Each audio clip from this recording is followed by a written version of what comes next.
Peer পদ্ধতি ছাড়া নির্বাচন বাংলার মানুষ গ্রহণ করবে না। প্রবাসী 1,10,00,000 ভোটার, তাদেরকে ভোটাধিকারের ব্যাপারে আপনাকে নিশ্চিত করতে হবে। স্থানীয় সরকার নির্বাচন আগে দিতে হবে। আজকের এই সোহরাওয়ার্দী উদ্যান সহ রাজধানী ঢাকার অলিতে গলিতে উপচে পড়া জনসমুদ্রের সংগ্রামী জনতা এবং প্রিয় দেশবাসী, মহান আল্লাহ তাআলার দরবারে আপনাদের সকলকে নিয়ে আমি আরেকবার স্বস্তির সাথে মহান আল্লাহর শুকরিয়া আদায় করছি। আলহামদুলিল্লাহ। শুকরিয়া এই কারণে, বাংলাদেশের ইতিহাসে, রাজনীতির ইতিহাসে আজকের দিন এক ঐতিহাসিক দিন। কেন ঐতিহাসিক দিন?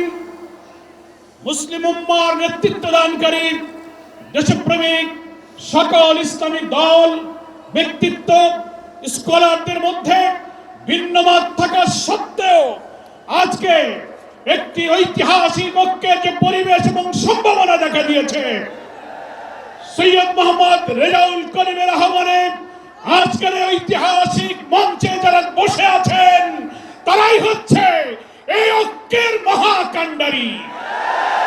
সংগ্রামী ভাইরা আমার, আজকে নেতৃবৃন্দের উপস্থিতি এবং পীর সাহেবের সংগ্রামী ভূমিকায় তিনি আজকে নতুন ইতিহাসের স্রষ্টা হয়। ইতিহাসে তার নাম স্বর্ণাক্ষরে লেখা থাকবে। সংগ্রামী দেশবাসী ভাইরা, আমি অন্তর্বর্তীকালীন সরকারের প্রধান প্রফেসর ডক্টর মোহাম্মদ ইউনূস আপনাকে বলতে চাই, আপনিও ন্যাশনাল কনসেনসাস কমিশন যেটা হয়েছে তারও আপনি চেয়ারম্যান, তার কো চেয়ারম্যান করা হয়েছে প্রফেসর ডক্টর আলী রিয়াজকে। আর নির্বাচন কমিশনের প্রধানকে আমি বলতে চাই, আজকের এই সমাবেশ থেকে, এই জনসমুদ্র থেকে এই বার্তা যদি আপনারা বুঝতে ভুল করেন, পিয়ার পদ্ধতি ছাড়া নির্বাচন বাংলার মানুষ গ্রহণ করবে না। আমি প্রধান উপদেষ্টা, নির্বাচন কমিশনার সকলকে বলবো, আপনি জাতির উদ্দেশ্যে নিরপেক্ষ থাকার অঙ্গীকার করেছেন। আপনার অঙ্গীকারের প্রতি আপনি সাবধান থাকবেন। আপনার কোন কোন ভূমিকায় জাতির মধ্যে কিন্তু সংশয় তৈরি হয়েছে। পরিষ্কার বলতে চাই, আপনি সোজা থাকবেন। আমরা আমাদের জন্য, কোন দলের জন্য আমরা পক্ষপাতিত্ব চাই না।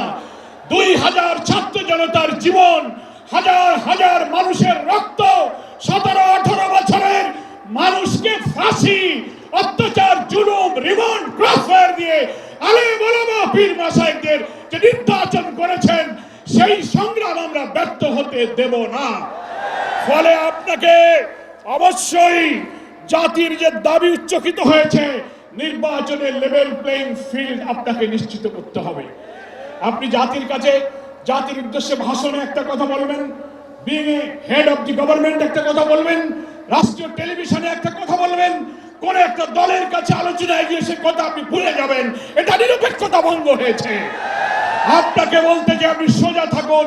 রাজনৈতিক সংলাপে আপনি দোষ করেননি, বৈঠক করার অধিকার সবার আছে, কিন্তু আপনি এক জায়গায় কথা বলে মত পরিবর্তন করবেন কেন?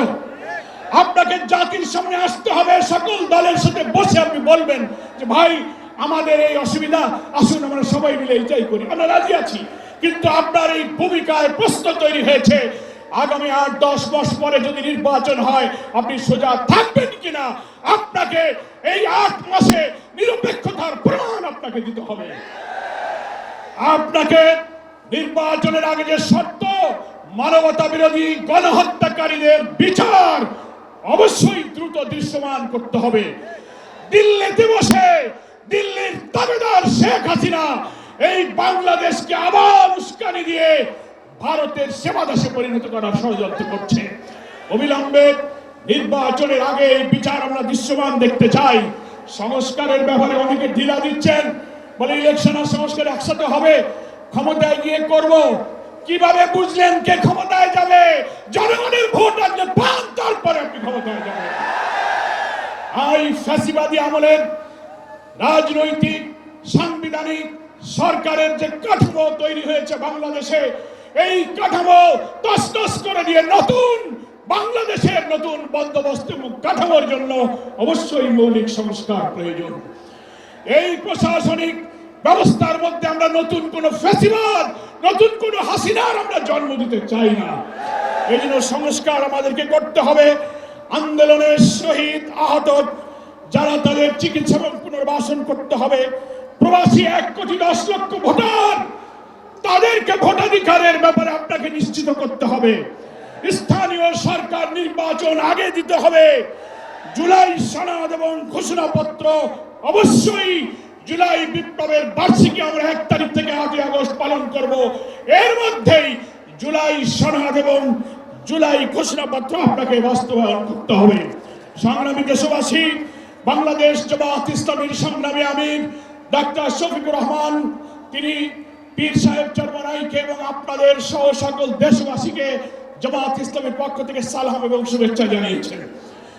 তিনি জাতীয় ঐক্যের জন্য যে ঐতিহাসিক ভূমিকা রেখে চলেছেন, আমি মনে করি চরমনাইয়ের পীর সাহেব সেই চেষ্টার ক্ষেত্রে একটি গুরুত্বপূর্ণ ঐতিহাসিক উদারতা, অবদান, মহব্বত রেখে ইতিহাসের একটি স্রষ্টা হয়ে তিনি থাকলেন। আগামী দিনে জাতীয় ঐক্যের মধ্য দিয়ে নতুন ফ্যাসিবাদের জন্মকে আমাদের ঠেকাতে হবে। আমরা এই ঐক্যের পেছনে চরমনাইয়ের পীর সাহেবের যে উদারতা, যে আন্তরিকতা, যে মহব্বত, তার মাধ্যমে তিনি যে গুরুত্বপূর্ণ ভূমিকা পালন করেছেন, আমরা দেখতে পাচ্ছি ইতিমধ্যেই বাংলাদেশের গ্রামে গঞ্জে, শহরে, নগরে, বন্দরে ওলামায়ে কেরাম, মুসলিম উম্মাহর নেতৃত্বদানকারী জনগণের এই ঐক্যের পরিবেশ দেখে, আজকে এক মঞ্চে দেখে গ্রামে গ্রামে ঐক্যের জোয়ার শুরু হয়েছে। আসুন ভেদাভেদ, ভিন্নমত পরিহার করে মুসলিম জাতি সত্তা মূল্যবোধ রক্ষার জন্য আল্লাহ তাআলার দ্বীনকে পার্লামেন্টে নিয়ে ন্যায় বিচার, সুশাসন, বৈষম্যহীন এক নতুন সমৃদ্ধ মানবিক বাংলাদেশ গড়ার জন্য আমরা ঐক্যবদ্ধ থাকব। সকলকে ধন্যবাদ। বাংলাদেশ জিন্দাবাদ। ওমা তৌফিক ইল্লা বিল্লাহ। আসসালামু আলাইকুম ওয়া রাহমাতুল্লাহি ওয়া বারাকাতুহু।